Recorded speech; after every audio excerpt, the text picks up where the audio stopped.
Hello, physics. This is Mr. Janowski. This is chapter 13, homework number 4, problem number 3. So we have a P-51 Mustang. Hey, that's my favorite World War II era plane. It's got a propeller with a radius of that, and it spins at 3,000 RPM.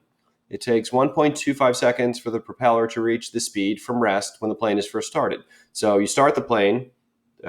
Initially, the propeller isn't spinning, and then 1.25 seconds later, the propeller is spinning at top speed. I don't know if that's how it really works. I Googled these speeds. I don't know how long it takes though. So we got to figure out several things. So let's see, where's my cursor? So that looks terrible. We'll go with it. Step for part A.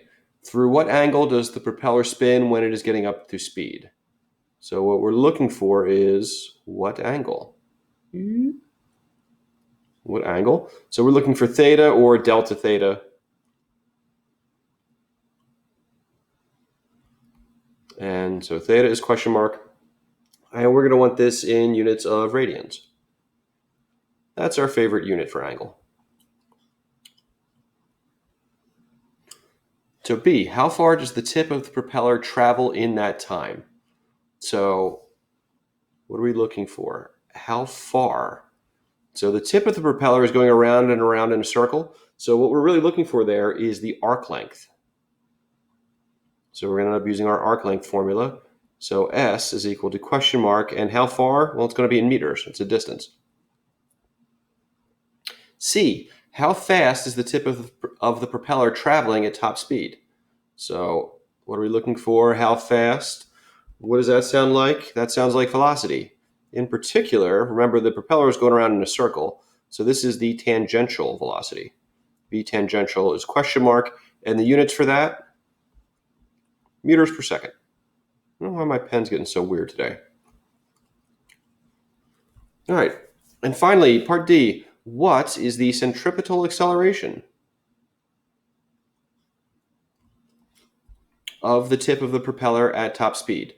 So your symbol for centripetal acceleration is A sub C is equal to question mark. And what are the units of this? Remember, there's a big difference between centripetal acceleration and angular acceleration. Angular acceleration is radians per second squared. Centripetal acceleration is acceleration. It's just regular old meters per second squared.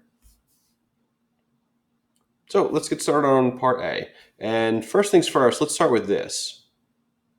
At top speed, the propeller spins at 3,000 RPM. So what kind of thing is RPM? It's revolutions per minute. So it's an angle per time. So what that really means is omega is equal to 3,000 RPM. Well, that's really rev over minute. All right, so we have the omega already. We just have it in goofy units. We don't like revs per minute. We want to get this into radians per second.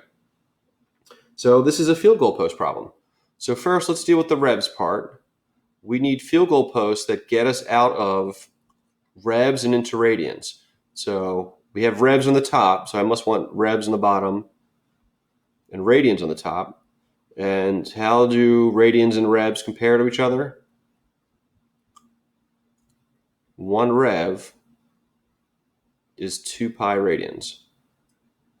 So I don't know why my pen looks so broken. I don't know if my computer is getting slow and not reading everything. I swear I'm writing this correctly.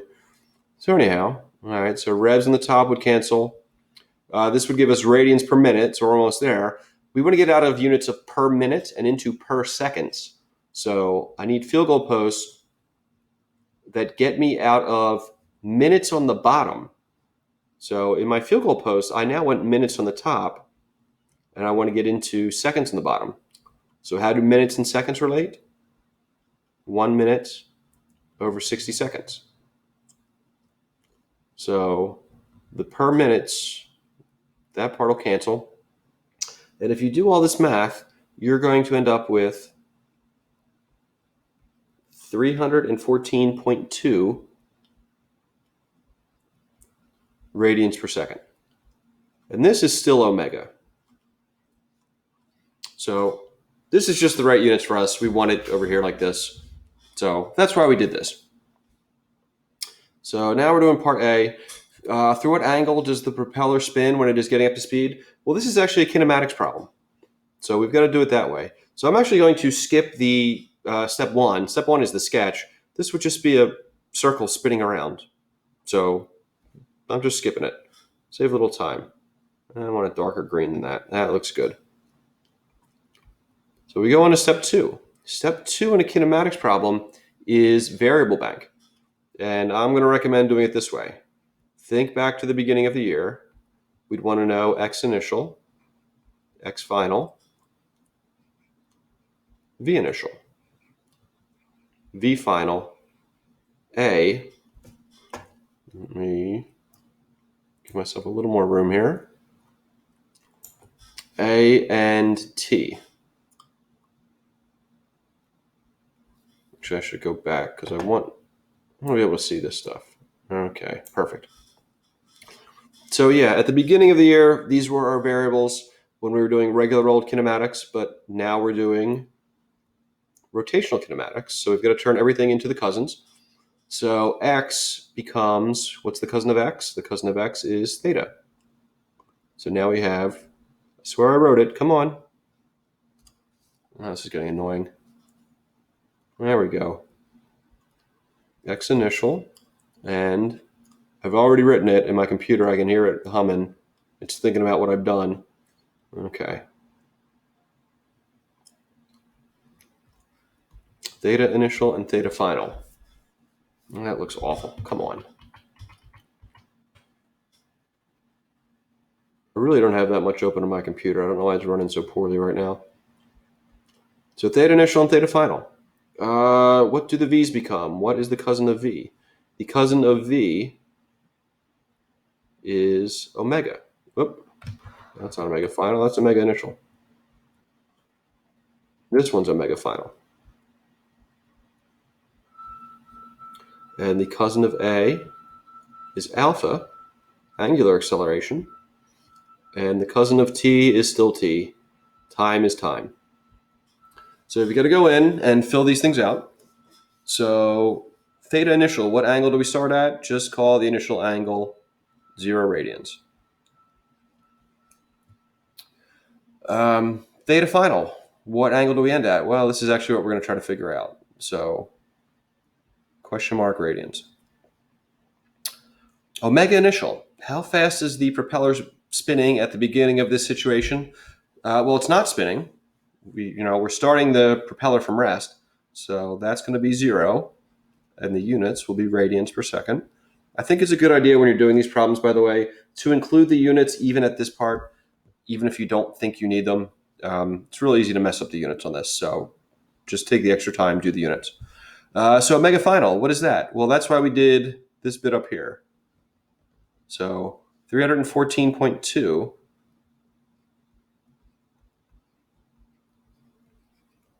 radians per second is omega final. What is alpha? The angular acceleration? We don't know that. So question mark, radians per second squared. And t, how long does all of this take? This will take 1.25 seconds. So that's as long as it takes, come on, to get this thing spinning. So on to step 3, and step 3 is a lot like step Just remind yourself what you're looking for. We're looking for this. What angle does it go through? So we really want omega final.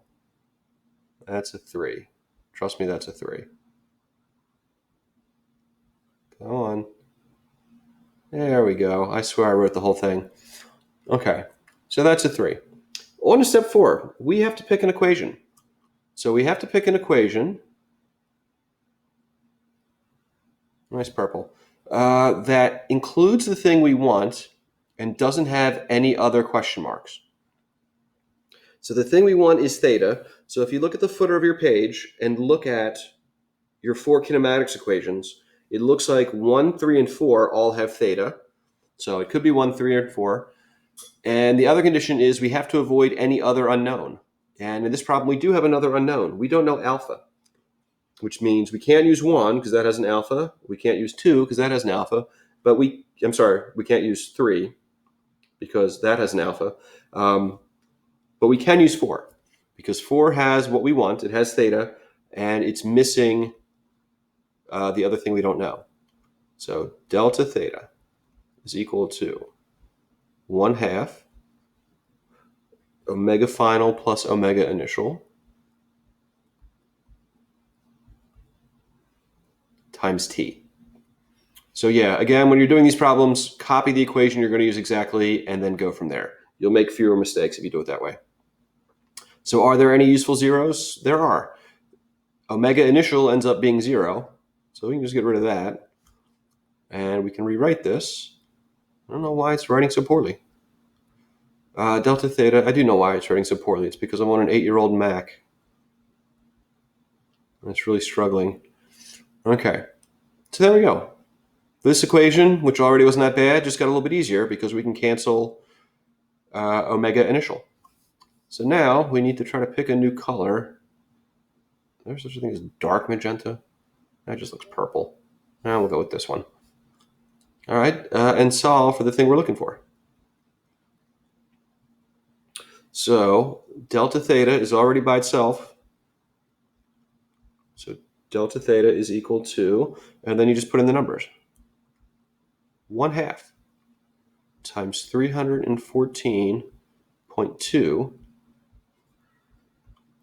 radians per second. That's a second. Come on. There's an S for seconds. Times t, and t is 1.25 seconds.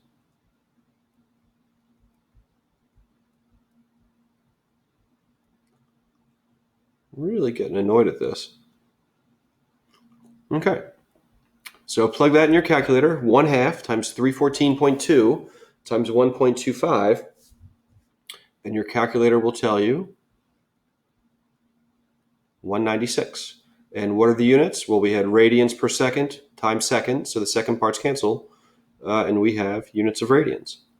So put a box around it. We might be done here. We solved for the right thing. We got delta theta. We gave it the right units, radians, so we're happy. So that makes sense. So part B. Let me get a little bit more room here. How far does the tip of the propeller travel in that time? All right, new color. So for part B, how far does it travel? And again, remember, here we're looking for arc length. So you're just going to use your arc length formula. S is equal to r theta. And remember, this works if your angle is in units of radians.